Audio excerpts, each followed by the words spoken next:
welcome to today's webinar. So what we're going to do is talk, we've got three guest speakers from the Information Commissioner's Office that have kindly agreed to join us today and to talk about some things to do with the data protection.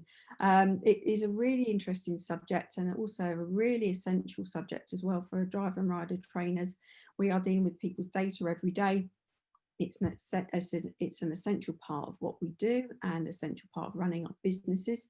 And there's an awful lot of data, obviously, that we collect from people, and we need to make sure that we're handling it in the correct way. So we've asked ICO to come on here today, and so they are going to share some slides with us, all being well, in a minute. So Bev, I'm just going to go through the overview of today's session. So we're going to look at these areas here.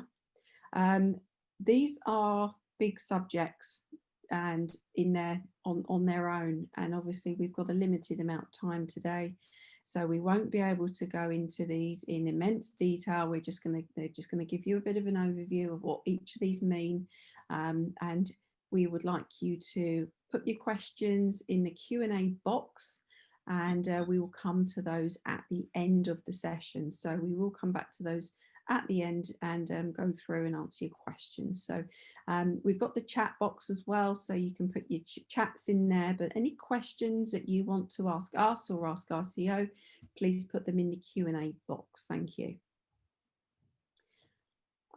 Just one slide ahead of myself there, so yeah, just reiterating that. What I'm going to do today, just to shake it up as a little bit from normal, I'm just going to go through some of the end slides that we normally go through with you just now, and then obviously we'll be able to put our full 100% undivided attention over to the ladies from ICO and everything that they've got to share with us today. So one of the benefits of membership of a DIA is obviously the support, help desk and everything like that. And these are the sort of things that we can help you with in terms of running your business. And you've got lots of questions about the industry at the moment. We understand that. And so we're here to help you wherever we can. Also check out our academy, short courses and everything else on there.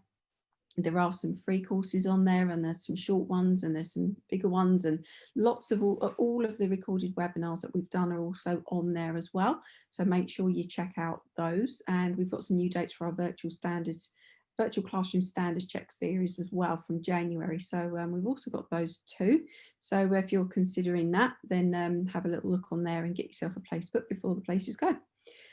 Okay, so I think just going to go over this with you again, just so you know. Our next webinar will be on the 11th of December with guest speakers from the Road Haulage Association. So that's also going to be quite an interesting one there as well. So we're going to diversify from category B and talk about different types of vehicle as well. Any questions that you want to send in ahead of time for that, please send them as usual to training@driving.org. and we can include them on the webinar on the day. Okay, so over to ICO. So what I'm going to do, I'm going to stop my screen share, and then Caroline, I believe you're it now, aren't you? I'm going to, if you get your slide ready, I'm going to make you the host. Are you ready for that, Caroline? It says host disabled participant screen sharing. So at the moment it won't let me. Okay. Oh, okay. What? It's I mean, if it's playing up, Olivia, if you've got our slides anyway, if you can yeah, run through them, and then we'll just ask you to move on to the next one. Yeah, let me see if I can bring those up. So I know it's not on presenter view, I'm just trying to, give me a sec. So how's that? Can you see that, everyone? Yes, we can. Yes. Fantastic. So that's great. So always have a backup plan, you see. Especially today, it seems to be one of those days today. So you just tell me, ladies, when you'd like me to move the next slide on. Okay. And over to you, Caroline. Thank you. Thank you, Olivia. Good morning and welcome once again. We're really pleased to be able to talk to you today the Information Commissioner's Office, the ICO, is the UK's independent body set up to uphold information rights, covering both data protection and freedom of information laws. Firstly, we'll do some introductions. I'm Kat Davies and I'm a team leader in the DP Fees team.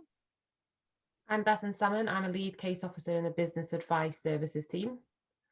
My name's Caroline Hawley. I'm the Engagement and Policy Officer in the SME Service Hub. So we're all from the Business Services Department at the ICO, and we speak to organisations big and small who need our help or advice with various parts of their data protection obligations. We're here to help you understand what you need to do and avoid in order to comply with data protection law. If I could have the next slide, please, Olivia. So data protection compliance is a journey, and wherever you're at on that journey, the ICO is here to help. So what are we going to talk about? Well, today we're here to talk to you about the areas that you need to be aware of at every stage. It is a bit of a whistle-stop tour, but we want to highlight the things that you may need to think about. There'll be time, as Olivia said, at the end of the presentation, if you do have any questions. And as we've also mentioned, the chat facility will be open and available as we go through, as well as the Q&A. If there's any questions that we can't get to today, or if you think of something later, you can always send it through to us and we will get back in touch with you. There's lots of information, guidance and self-assessment tools on our website. And we also have a helpline and a live chat facility, and we will give you the details for those later. We aren't here to alarm you at what we recognise can be a very uncertain time. We know that you've got concerns about your businesses right now, but we are here to raise awareness and offer you help and advice.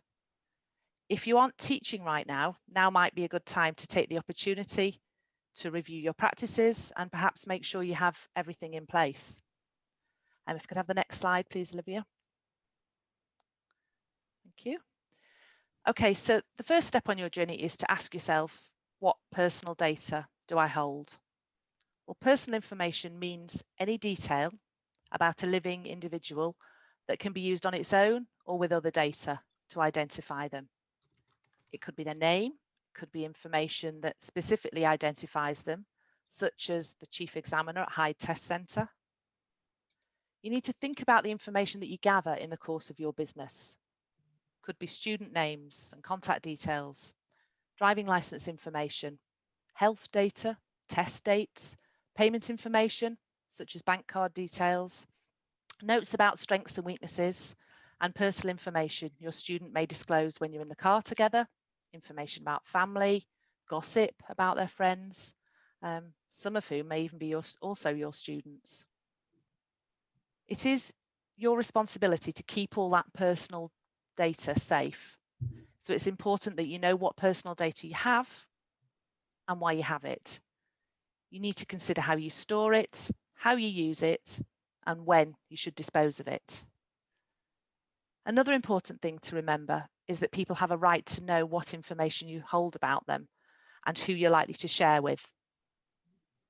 You must tell people if you're processing their personal information, and by processing we mean using it, sharing it, and storing it. You can let them know this through a privacy notice attached to your website or linked to your emails. Being transparent about what you do with somebody's personal data is one of the key principles of data protection legislation. If you hold track and trace data, let people know. Being transparent lets people know that you're serious about data protection. It shows them that you can be trusted to look after their personal information. After all, good data protection makes good business sense. I'll now hand over to Beth, and if we could have the next slide, please, Olivia.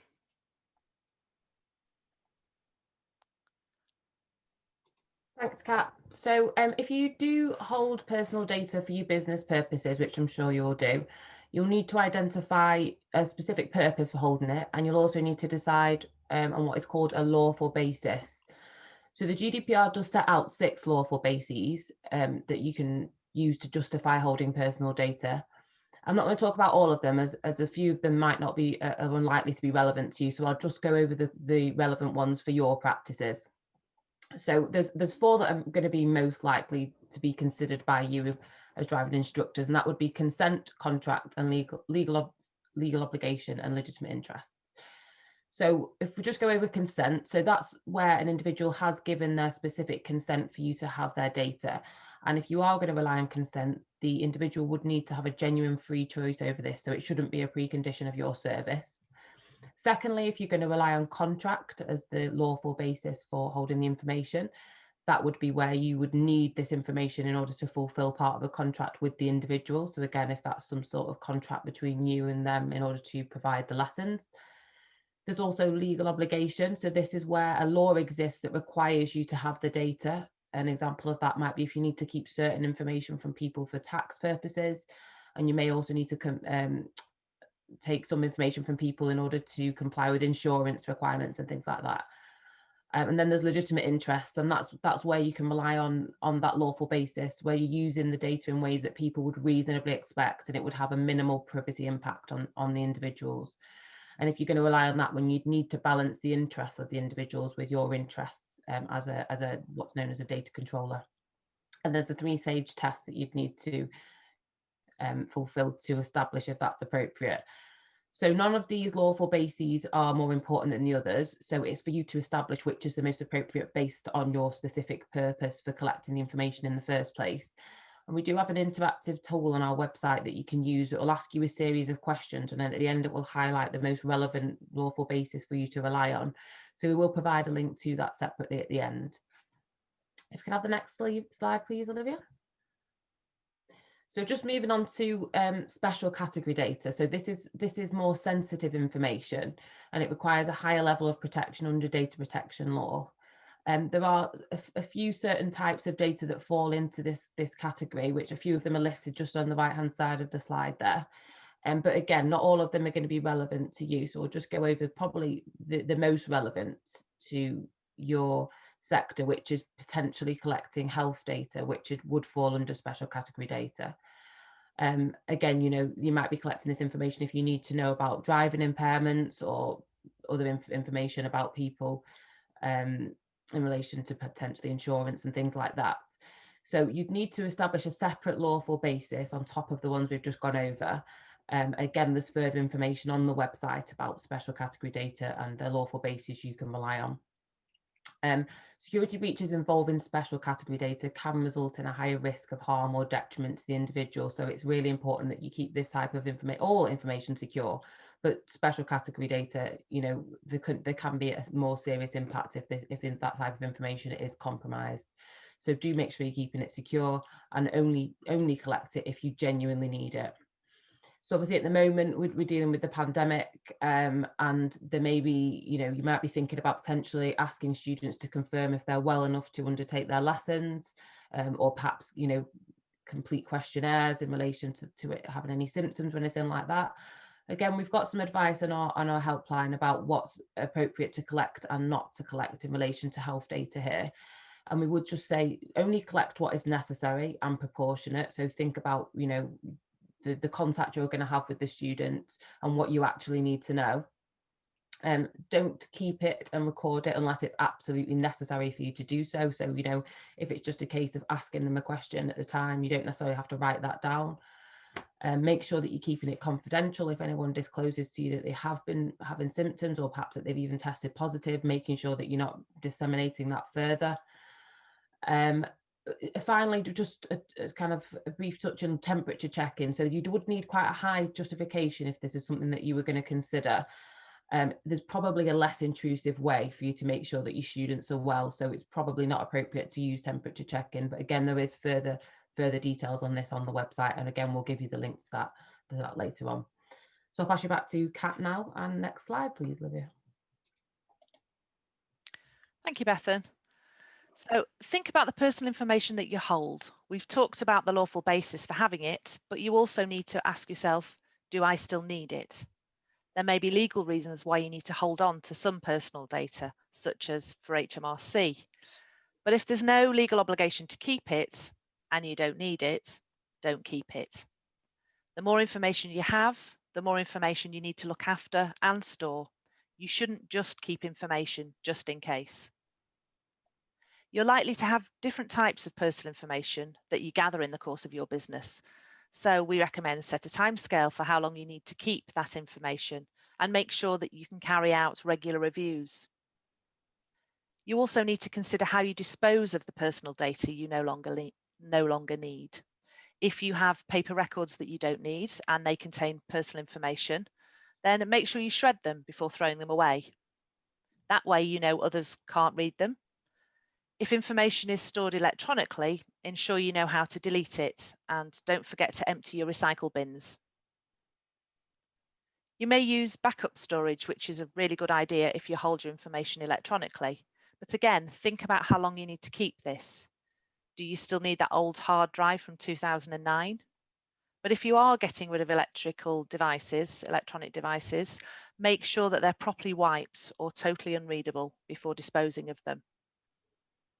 Can you imagine the headache, not to mention the reputational damage of telling 50 of your former students that a random stranger may have their driving license details? And with that, I'll hand back to Beth then. Next slide, please, Olivia. Yep. So I'm just going to talk about individual rights now. So people do have specific rights related to the personal data that you hold about them.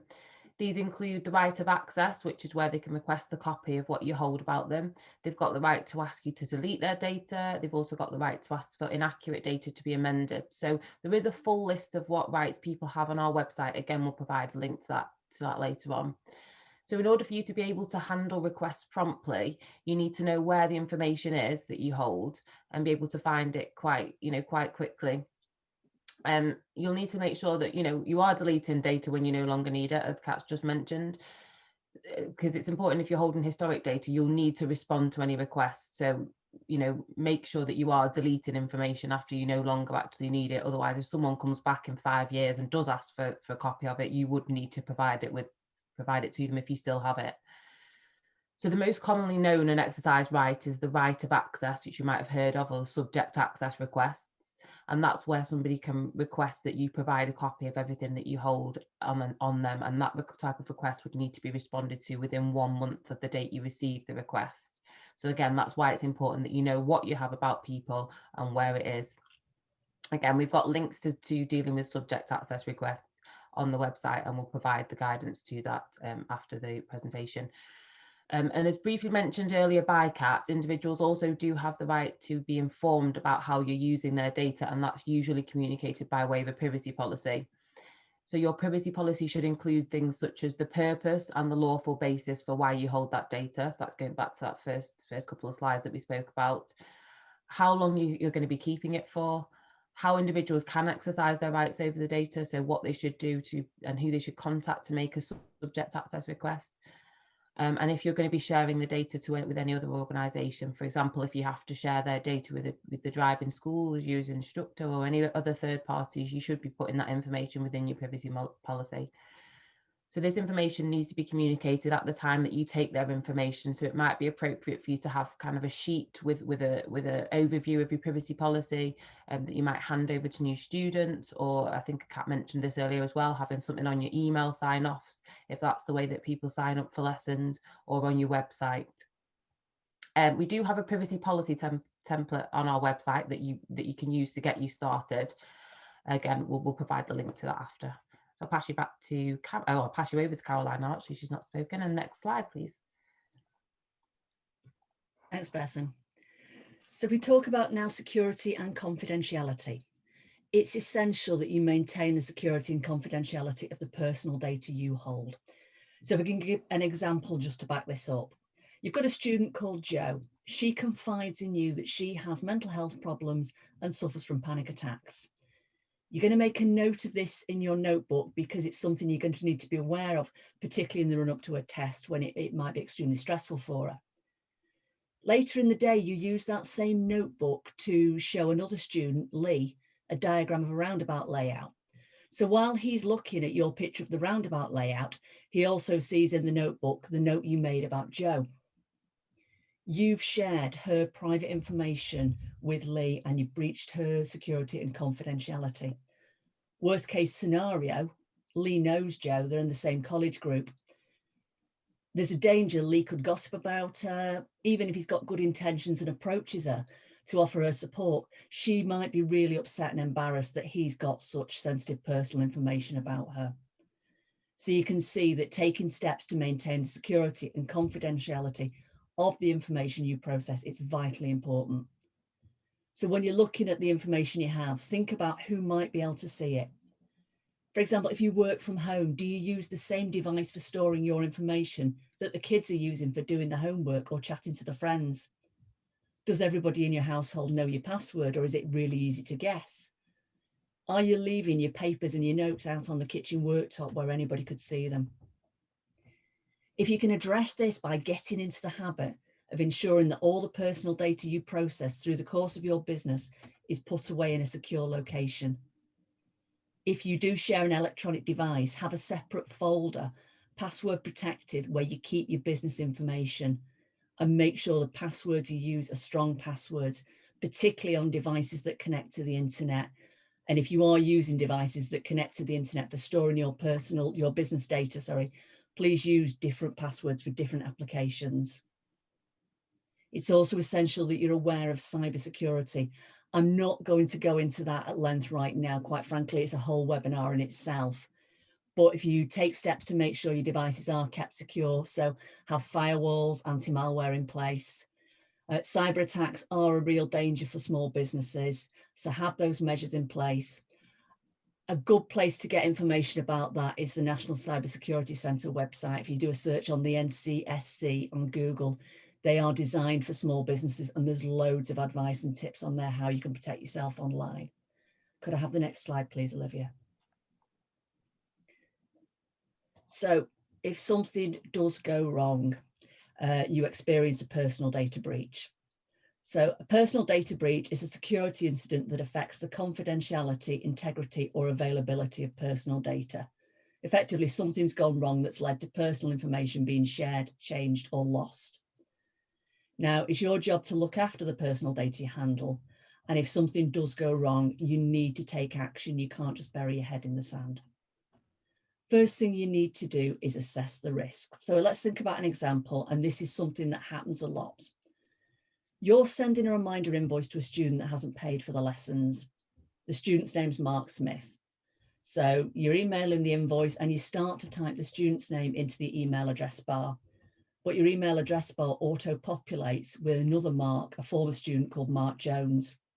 You're busy, you're distracted, you've seen an address appear in the address bar and you don't pay attention to it, you click send. You've just sent information about Mark Smith's debt to somebody else. So think about what's happened and the potential consequences to the individual who's affected. What's the risk? Mark Smith might be embarrassed. Mark Jones might know him, might try and find him on Facebook, because that does happen a lot. And it could be really embarrassing and upsetting for Mark Smith. It could also affect your reputation. If either of the parties goes around telling people that you've shared personal data, that you can't be trusted, that could have a detrimental effect on your business and on the way people view you. So you assess the risk and say what could go wrong.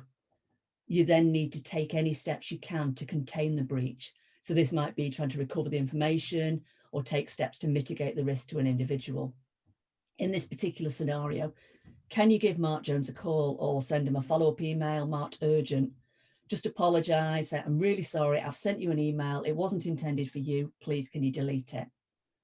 The faster you take that action, the more effective the measure might be. So for example, if you get hold of Mark Jones before he's even opened that email, you can ask him to delete it and he never even sees the information. The other thing you need to think about is whether you need to tell the person who's been affected by the data breach. Now, what the law says is that if there is a high risk to an individual, you must tell them. If the risk isn't deemed to be high, you don't have a legal obligation to tell them. However, consider that the GDPR is all about transparency and letting people know what's happened with their personal information. Is it better to tell them? The other thing you need to consider again is if you don't tell them and they find out through a third party, it's probably not going to do your reputation a whole lot of good. You also need to take a step back and look at what went wrong and identify any steps you can take to stop that from happening again. So in the scenario we've given, consider disabling your autofill to stop that kind of mistake happening again. You should also consider whether you need to report the matter to the ICO. Every personal data breach should be reported unless it's unlikely that there's risk to the rights and freedoms of the individual. So if you're comfortable to say that the risk is unlikely, you don't need to tell us about it. But if you're not comfortable to say that risk is unlikely, then you must report it to us. And you can do so by either telephoning us or filling in our online form. If you're not sure whether you need to report a personal data breach, there is a self-assessment tool on the website. And again, we'll be sending a link through to that later on. If you decide that it is important that you report to the ICO, you need to tell us about it. This should be done within 72 hours where feasible. We need to be told quickly. Whether you're going to report it or not, you must make a record of what's happened in your personal data breach log. So write down the events, the action you've taken, and the reason that you took this action and your thinking. That way you've got a record, so if anybody asks you about it at a later date, you can refer back to it and give us the information we need. Next slide, please, Olivia. Thank you. So we understand at the ICO that mistakes happen and things sometimes can go wrong. There are some simple steps that we recommend you take, that you consider to stop that kind of thing from happening. So first of all, as the scenario we've talked about, if you can disable your autofill so that you're not auto-populating with the wrong email address. If you are storing personal and business data on the same device, keep them separate, keep them in different folders and use strong passwords to protect that information. Keep your contact details up to date. So have a process in place. If somebody says to you, I've got a new phone number, I've got a new email address, make sure that you get that recorded immediately and you delete your old details. If you are contacting somebody that you haven't contacted for a long time, it might be worth taking steps to check that the information you hold is still valid. If you've got paper documents, keep them stored separate, put them away, make sure they're not left lying around where anybody might be able to see them. And if you're forwarding emails to third parties, take care. Obviously, make sure the address that you're forwarding them to is correct, but also consider whether there's an email chain and is there information further down that chain that the recipient shouldn't receive. Next slide, please, Olivia. Lock your computer. So if you walk away, get into the habit of locking your computer so that nobody can just open it up and have a look at what you've been doing. As Kat mentioned earlier, have a retention policy and stick to it. Go through the information that you have. If you don't need it, dispose of it securely. So if it's paper documents, use a shredder, ideally a crosscut shredder. And if it's electronic data, make sure it's wiped from your system and don't forget to empty your recycle bin. If you are storing information electronically, it's a good idea to back up your hard drive onto a separate device that you keep apart. That way, if something happens, such as your computer crashes or it gets lost or stolen, you've still got all your data, you can recover it and rebuild it. As I've said, think about cyber attacks and the risk that you might stand from a phishing attack. So if you get an email through and it doesn't look quite right, it's possibly asking you to log on and put your password information in. Consider that carefully. Do you know where it's come from? If you're not sure, check it out before you take any further action, before you log on. And finally, if you are given information by your students, say, for example, they're chatting, they tell you things about themselves, they tell you things about their mates, don't share the information with anybody else. Keep it to yourself and keep it secure. And if I can now pass on back on to Bethan, and she will give you some information about onboard cameras. Next slide, please. Thanks, Caroline. So yeah, if you do have dash cams or helmet or body cameras for riding instructors that you are using in the course of your business as an instructor, they will be, the images that are captured by those cameras will be subject to data protection law. So you'll need to identify a specific purpose for why you need to use this recording device, and make sure that you aren't using it for anything else outside of that specific purpose. So decide what that purpose is. Is it for insurance? Is it to assist and record your lessons? And just make sure that there's no what we call function creep. So it's not them being used for anything outside that specific purpose. You'll need to conduct a data protection impact assessment, or DPIA, and that will fully address the use of the surveillance cameras, and it explores the rights and freedoms of both drivers, passengers, and anyone else whose personal data should be captured with the system. You just keep a record of that in case there's anyone ever questions or makes a complaint about any images that are captured. You'll need to make sure that you've got some signage, and it should be clear and informative signage in a place within the vehicle to let drivers know if they're captured. And also something externally to let other road users know that there's video surveillance systems in place, and also who should be contacted in the event of a query about what the camera is capturing. Be aware that a lot of these devices do, well, some of them do have an audio function, so they can record conversations. You'd need quite a high justification to be recording audio, so we would advise you to disable it. And just do be aware that a lot of them may, if they do have it on, it could automatically be switched on. So just turn it off, obviously, if you don't need the audio. Think about how long you need to retain the footage for. So again, that's going to be linked to the initial purpose you're collecting it for, and make sure that you're deleting it in accordance with your retention period.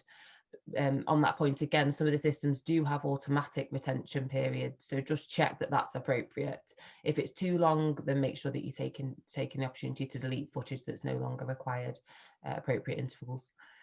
Make sure you're keeping the footage secure. If it's kept within the vehicle itself, you know, is that proportionate to any risk, what's captured on there? If somebody broke into the vehicle, could they then steal the camera itself or a memory card? Likewise, if it's streamed to your phone or any other device, make sure that information can't be viewed and isn't accessible to anybody else.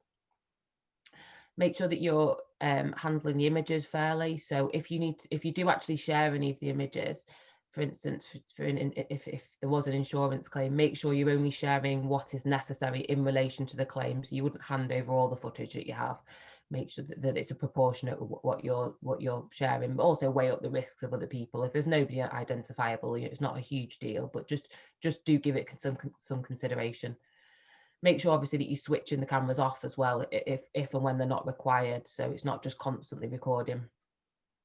And finally, you will need to pay a data protection fee if you're using this type of camera for your business purposes. So I'll just pass back to Kat now, who'll go over that in a little bit more detail with you.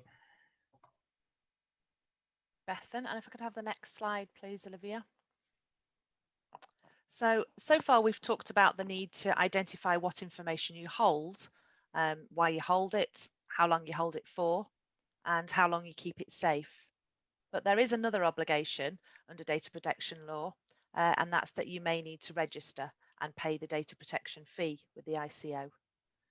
The Data Protection Regulations 2018 requires that every business that processes personal information pay a data protection fee, unless they are exempt. In most cases, this fee will be £40 or £60 annually.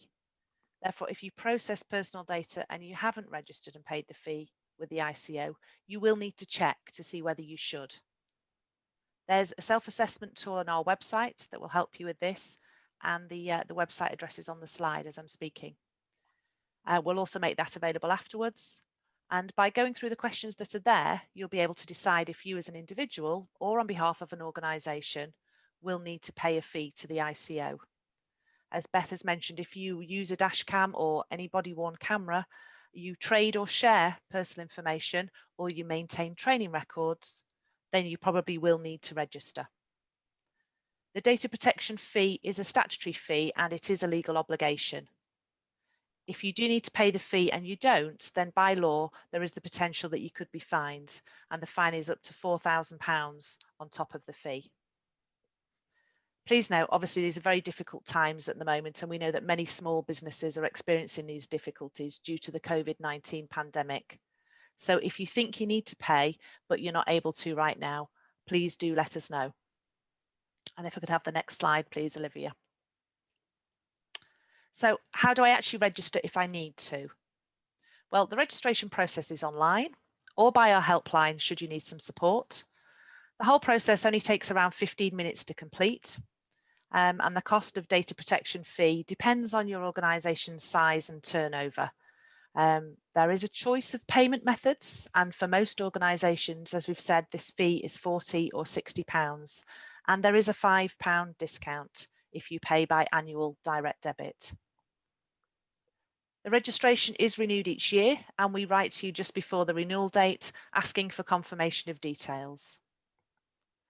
Once you complete the registration and payment has been made, an email is sent to confirm this, and a certificate of registration are sent to you the following working day. We do publish the names of all fee payers, traders, organisations on our public register. This helps make it clear to your clients and suppliers that you are aware of your legal obligations when processing personal information. Currently, there are over 750,000 fee payers on our public register. If I could have the next slide, please, Olivia. So what do you get for paying the fee? Well, it's not a membership or a club or a society. As we've mentioned, it is a statutory fee under data protection law, and the fee funds our data protection activities. Specifically, we provide education, advice, guidance for small organisations about their data obligations, and we have a range of tools designed for small businesses. We know that you're busy, so we've created these in small, easy to read, tailored, bite-sized sections of data protection advice, and there you can find everything you need, hopefully, to get you started.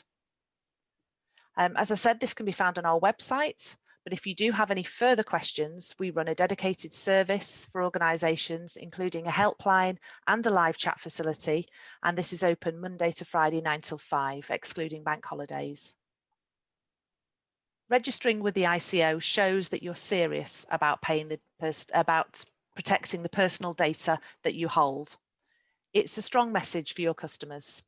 It lets them know that you value and care about their information. It also lets other organisations know that you understand the importance of personal data. Thank you, and I'll now hand back to Bethan for the final points. Next slide, please, Olivia. Thanks, Kat. So to conclude, it really is important that you know what personal information you have, why you have it, and what you're using it for. Remember, if you don't need it, then don't keep it. And also remember that people do have rights that apply to the information you hold in them, including the right to ask you to produce a copy of it. If someone does request of information, you'll need to know where to find it so that you can comply with the request. So it needs to be accessible to you, but it does also need to be kept securely away from people who don't need to see it. As Caroline's mentioned, if something does go wrong, don't just ignore it. Make sure that you do take action to recover the data and mitigate risks, and make sure that you are making a written record of what has happened, and if necessary, you're reporting it to us. Do check whether you need to be registered with us, and if you should, make sure that you pay your data protection fee. This will show your customers that you're complying with the law and taking data protection seriously. As Kat said earlier, good data protection makes good business sense. It makes things easier for you, and it does enhance your reputation to your students. Next slide, please. So thank you for taking the time to listen to us today. Hopefully we have been able to give you some understanding of your data protection responsibilities. As we said at the beginning, we've not covered absolutely everything, but we have tried to highlight the key areas that are relevant to you as instructors. Again, as we said at the beginning, we do appreciate that things may be uncertain at the moment in relation to your business, and please don't see this as an additional worry. We are here to help you as and when you need us. We are going to take some questions at the moment, but if you think of something later, or if you do want to contact us, you can do so by through our website. Well, you can visit our website where there's lots of hints and tips, and there's resources as well for you to work through, and toolkits to hopefully answer your questions. As Kat mentioned, we've also got the helpline and live chat, and you can also email any questions through to us. We'll provide links to that afterwards. So as a kind of final point, remember that data protection is important, and we are here to help you get it right. So thanks again for listening, and now I believe we'll be taking some time to answer your questions. Okay, well, that was really interesting. Thank you so much. Howard or Tom, I can't see the Q&As at the moment, so I know there are a couple of questions in there. There's a couple of bits that I wouldn't mind just getting some your advice on as well, potentially as well. I don't know, Howard or Tom, are you able to read out any questions or comments? I can see the questions too, Kat, from the ICO, if that helps. First of all, we've got a few questions in. I can see I collect dash cam footage on a daily basis, deleted every 4 hours, as recording is on a constant loop on an SD card. Some footage is retained for pupils' development purposes with pupils' consent, and some footage features of me driving for training purposes. However, the footage will contain other vehicles identified by the reg number and may contain images of pedestrians. They want to know, is it permissible to retain such footage just for training and development purposes? Okay. Oh, I'll answer that one. Thank you. Is that okay? Yeah, so as I mentioned when I was going through the dashcam slide, if you've weighed the risks to the passers-by, which are probably minimal in this circumstance, you know, a lot of the time people aren't going to be identifiable if the vehicle's moving fast enough. So it's not going to be, the short answer is that it's not going to be a huge issue retaining that, as long as that it is fair for you to retain it, and that it is deleted promptly once you no longer need the information. Yeah, so you might have a case of an altercation with another driver, you know, or something like that, where you think, well, okay, you might need to retain that for something later on, depending on what's happened and the severity of that problem. So that's a good reason, I'm assuming, for keeping hold of that footage. Potentially. I mean, with that situation, that's where you've got to just be careful with what I've mentioned about the function creep. So if you're only using, your purpose for having the camera in use in the first place is just to assist with tuition, and then you use it for something different, which is in order to, you know, provide it to the police because there's an argument with another driver, there's a potential that it could be argued there that that's not fair and it's being used for something that wasn't initially envisaged. So somebody may potentially raise a complaint about that. So just make sure at the outset, you know, you probably see signs everywhere that say CCTV in use for to protect our staff or to, you know, for security purposes, to make sure that the purposes are outlined from the beginning and they're not then used for something which initially wasn't envisaged. Okay, so because lots of ADIs and you know, drama, they use dash cams and they'll use it for different purposes. So they'll use it for as I remember who said about training, and they'll use it for you know, going through footage with somebody, with a pupil, to review their performance and get them to reflect on things, and that can be quite a good training tool. Others might have it in terms of, you know, to protect themselves should they have any problems with another driver. And I imagine a lot of the time it's for both reasons, really. So do instructors need to really specify that? That's what I'm hearing from you, that to say, you know, this is why I've got a camera in the car. It's not just it's there. Yeah. And where would they put that information? Where would they say, oh, I've got a camera and this is why I've got it? Would that be something stuck in the window, or would that need to be on a privacy policy, or both? So there'd need to be a sign on the vehicle and in the vehicle also, if it's recording it inside the vehicle, to let the people that know that potentially are going to be captured, that know that the recordings are happening. And then also on there should be further information that they can direct to for further information about what's happening with the images. So that might then direct people to the website or privacy policy elsewhere, or even just a contact number or contact details for who's operating the camera, so that there's further information available if possible. And then within the privacy policy, that's where it should be stated CCTV is used for this purpose. And then again, as I said when I was going through the slide on that one, a data protection impact assessment would need to be undertaken. So that's where, you know, the operator will go through the purpose and justify that this is an appropriate and proportionate method to achieve that purpose. If there's a less privacy intrusive way to achieve the purpose, then it's probably not going to be appropriate. But as long as they can justify that it's required and there's a genuine need for the camera, then it shouldn't be a problem. I think sometimes, because these systems are quite readily available at the moment, a lot of people just install them without a second thought and think that it's fine to just record whatever and use it for whatever they like. But we've kind of got to remember that it's quite privacy intrusive to just be driving around and capturing all kinds of information about people. So that would need to be justified. Especially when you read the information to say that, you know, you can record in a public place. I think that's where a lot of people come unstuck. So I think, well, we've got to differentiate here that there's a difference between members of the public just recording on their phones for their own public and private purposes and affairs, and then people that are making recordings for business purposes, because those that are making recordings related to their business, that's where the data protection law is going to kick in. Individuals, just random members of the public who are just, you know, recording for their own personal use, the data protection law isn't going to cover them. So it's because it's related to a business purpose that data protection law applies. Right, that is really useful to get that clarified. Oh, thank you very much. The other something that doesn't happen, it does happen in our industry, sadly, like any industry. Sometimes there might be an allegation against the trainer. Sometimes they are justified, sometimes they're not. Sometimes it's a false allegation from a pupil. Could be for a variety of reasons. Could be for a variety, of things that they might have said or done or something. Sometimes these sad course of events, they'll be investigated through the DVSA, which is our regulator. And if there's any dash cam footage or audio recording, if you think there might be a problem with one of your pupils, could you keep that footage or or voice recording if you've got it for that reason? Should you think I'd need some proof that I didn't actually say this? If you can't predict the future, but only on, and so you couldn't keep that with every single pupil.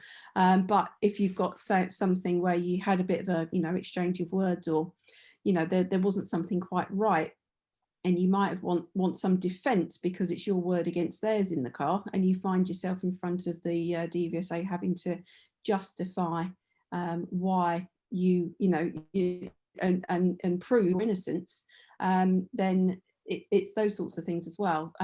What's your take on keeping dashcam footage, especially if you've got an inward-facing camera as well, or it records sound? Mm-hmm.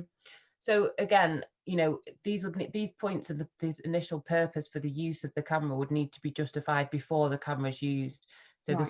The specific purpose for why it's in use needs to be justified. That impact assessment needs to have been gone through to establish, is this appropriate for me to do this? Is there a genuine need for me to make these recordings?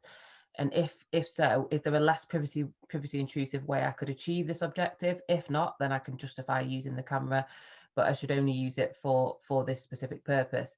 Again, looking at retention shouldn't be indefinite.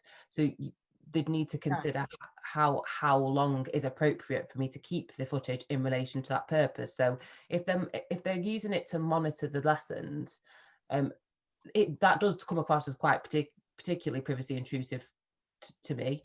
There'd need to be a high justification for that, but there may well be. And then again, they'd need to set a retention period. So perhaps it might be for 6 months past the last lesson of the person, looking at it that way. What's appropriate, what's relevant, how realistically, if somebody's going to make some sort of allegation, how soon would that arise? But in any event, we would say, don't hold on to it forever just in case. They'll need to make a judgment call on each occasion for that. Sure, okay. Answer the question? Yeah, there's some other questions on there, so I can see them now. We've got a couple for DP fees, which I could probably answer in one go if that helps. Yeah, so I'll pick a couple of those up. We've got one in from Juanita. I paid the fee but not had the reminder, as the website states. And if I can just say, yes, typically this is our activity that we remind 6 weeks before and 3 weeks before the registration is due for renewal.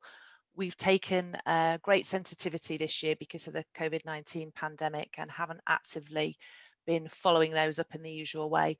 But Juanita, if you can make me aware of your registration number, either offline afterwards, or if you wanted to put it on here because it is on the public register, then I can have a look into that specifically and make sure you get a copy of the renewal reminder. But that is why this year, just through the summer, that's actively sending out those reminders will restart again shortly. And there is another DP fees question, which is from Lyndon. When you register and you put an area of the work for an instructor, I've put education, but not sure that's correct. That's absolutely fine. The sectors that you select aren't the SIC codes, the standard industry classification codes. They are actually just a guide and an understanding for us to understand within the public register what sectors we have.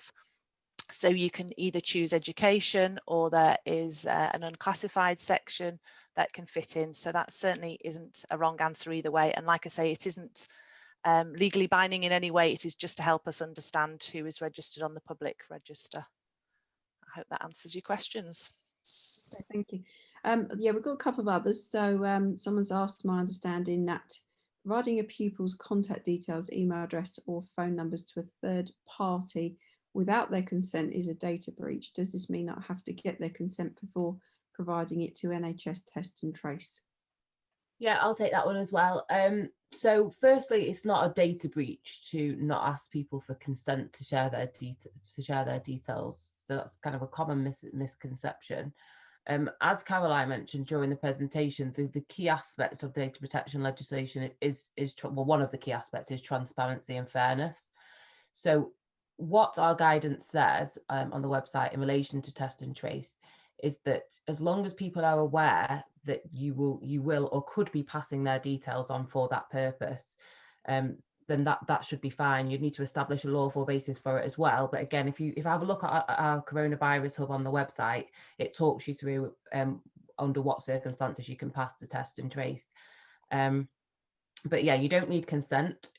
The key aspect is to only disclose what's proportionate, and make sure that your pupils are aware that their information will be used for that purpose. So I think initially there was a bit of confusion, like in your circumstances where you have their details anyway for other purposes, and then potentially it's now going to be used for test and trace. So you'd need to let pupils know that you will now be using it for this new purpose. So it's making sure that you comply with that transparency aspect.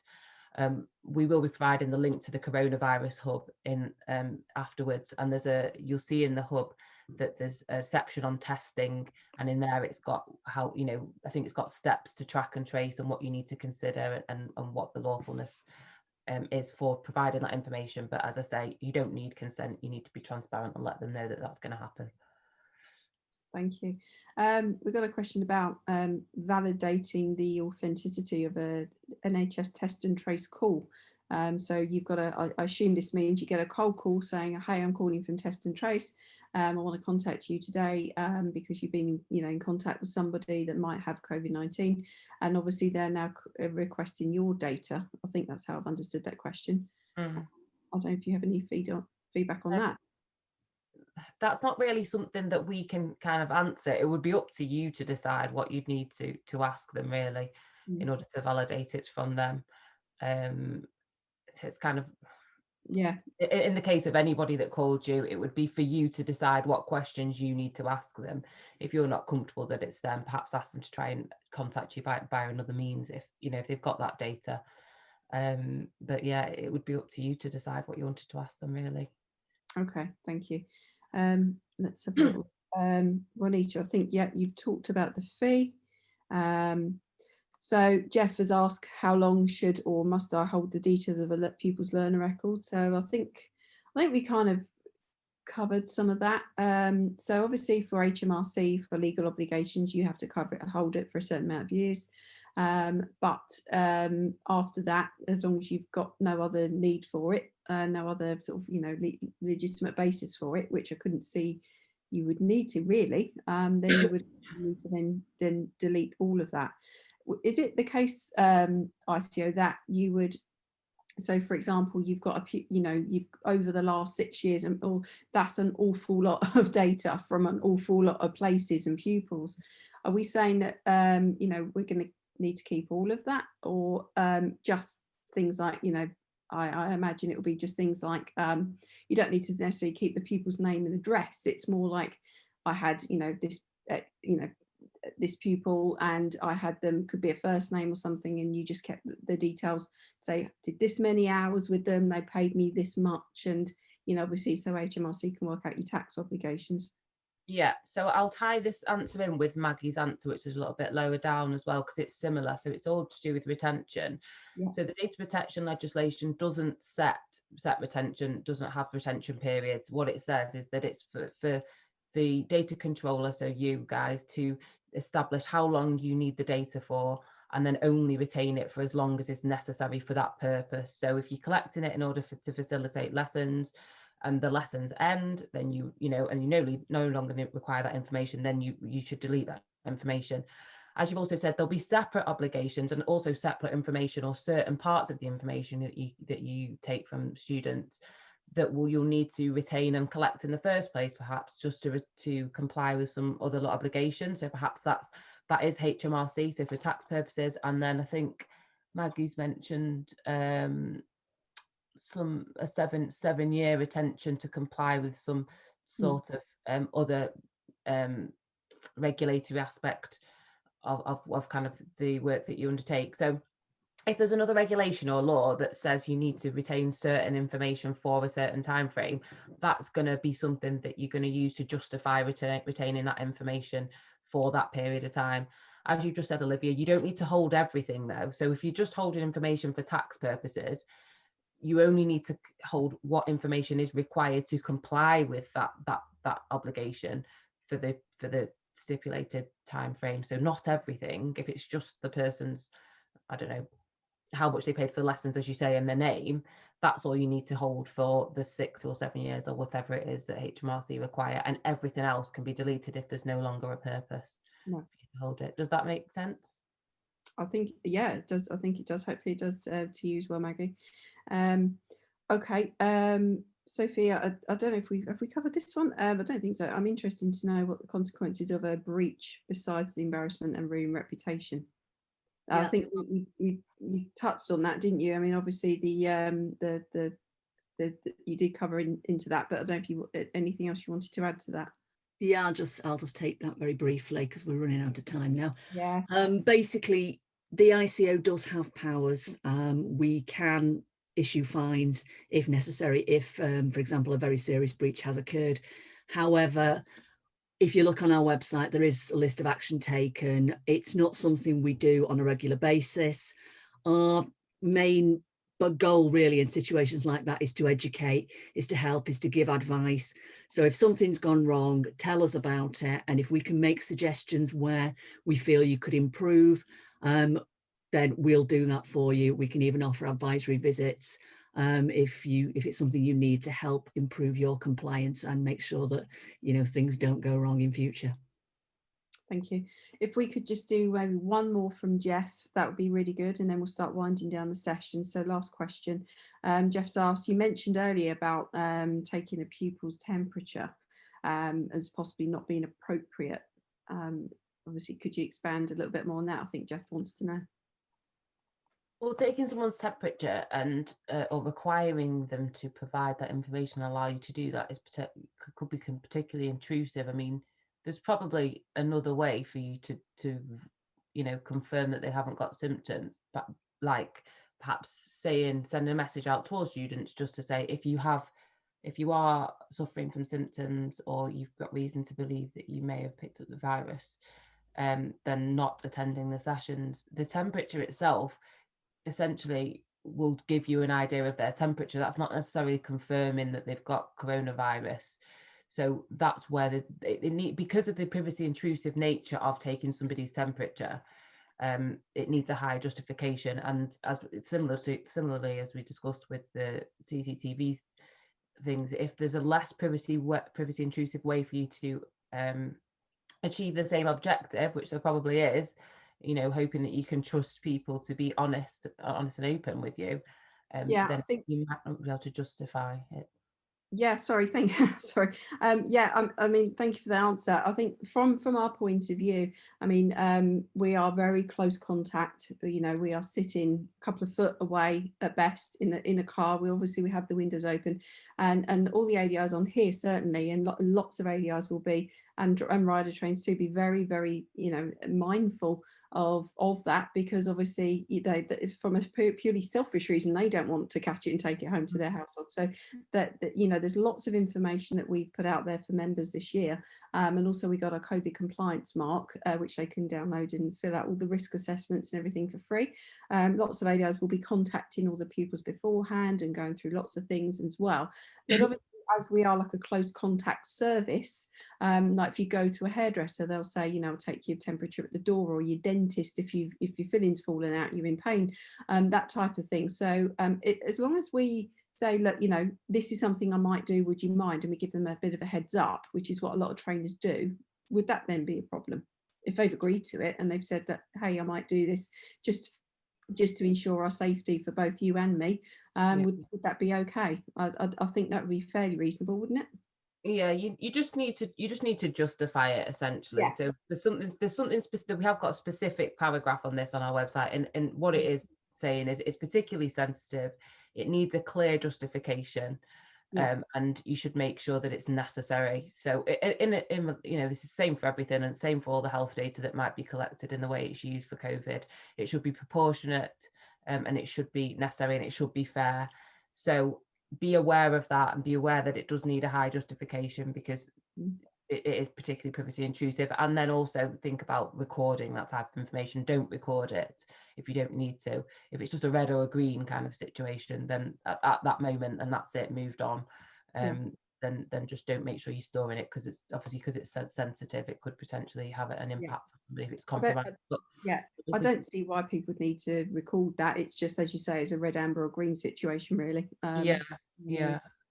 Yeah, and again, it's just justifying that in accordance with the law. So as we were talking about the lawful bases, it's health data at the end of the day, and you can infer something about somebody from this information. So there are other ways for you to achieve the objective of knowing whether someone's well or not. So just think about those before using the temperature.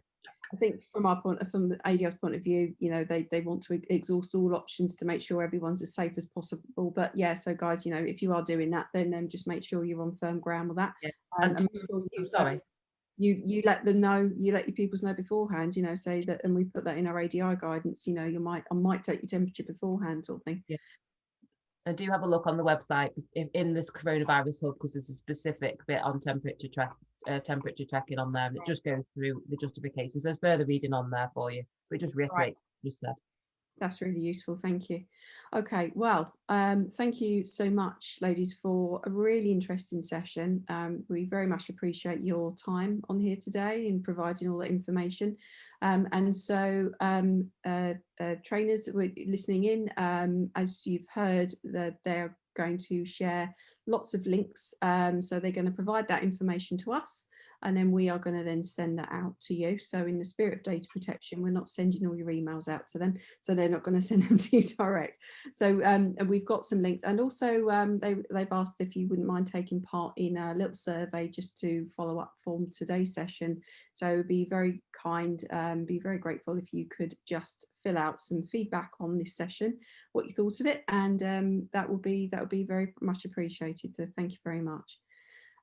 Okay, so unless there's anything from any of you ladies or Tom or Howard in the background, then I think we'll wind today's session up. Thank you ever so much for having us today. Yeah, thanks for listening. Thank you so much. Thank you. Take care, everyone. Have a nice weekend. Bye-bye.